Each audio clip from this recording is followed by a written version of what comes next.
Welcome back to Mind Bang, the only place where we take your favorite shows, shake them like a snow globe, and watch the theories rain down in glorious confusion. But first, let me tell you about my horrifying dream last night.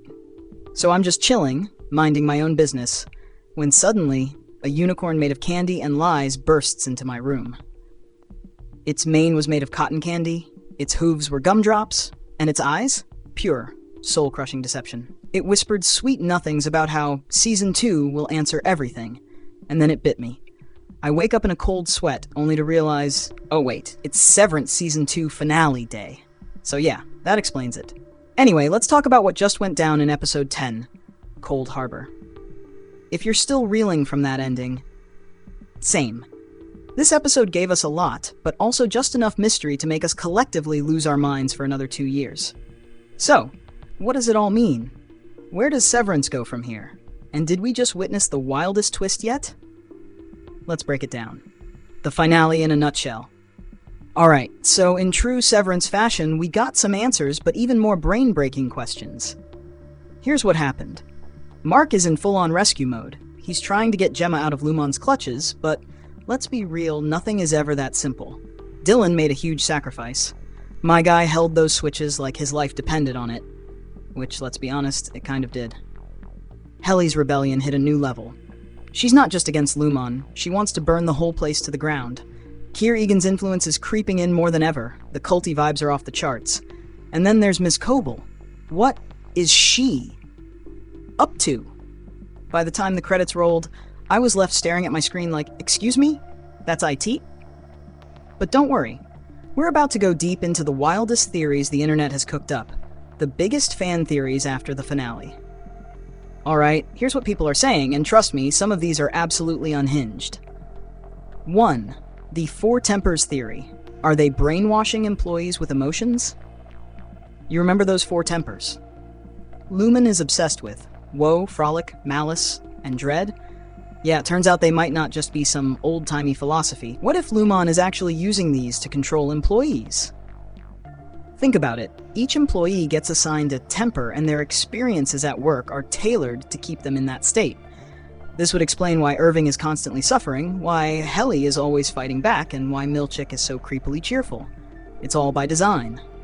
And if Lumon is doing that, what's next? Are they trying to create the perfect human by controlling their emotions like an algorithm? Number 2. The board is just one big Kier Egan consciousness. This one is bonkers, but honestly makes a lot of sense. What if Kier Egan isn't actually dead? What if he's alive inside every Egan descendant, being recreated over and over again? The show has hinted that Lumon is obsessed with legacy and reincarnating Kier in some form. And the way they treat the board, almost like they're talking to one collective being.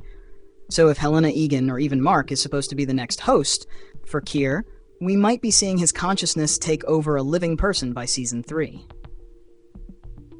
3. Miss Coble is playing every side look. We've been suspicious of Cobell from day one.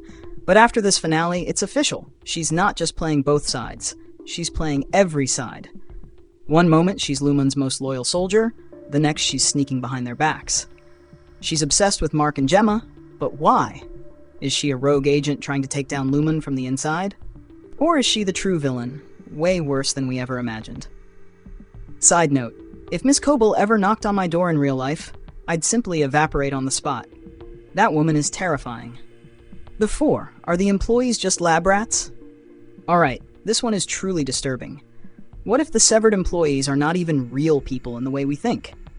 The way Lumon treats them, as if their lives outside work don't even matter, what if that's because they literally don't exist outside of work? Like, imagine this. The outies think they're living normal lives, but the innies are just AI programs running inside their bodies. Every time they clock in, they switch to a different consciousness. Which means, what if Lumon can delete innies entirely? What if there are thousands of failed experiments just erased from existence? I hate this theory, but I also 100% believe it. Where does Severance go from here? So now that the finale has ripped our collective brains out and thrown them into a blender, what happens in Season 3? Mark's journey is just getting started. He's about to learn even darker truths about Lumon, and probably about himself. Helly is going to start an all-out war. No more holding back. Miss Coble is definitely up to something big. And the biggest question, what is Lumon really doing? Are they trying to create the perfect human?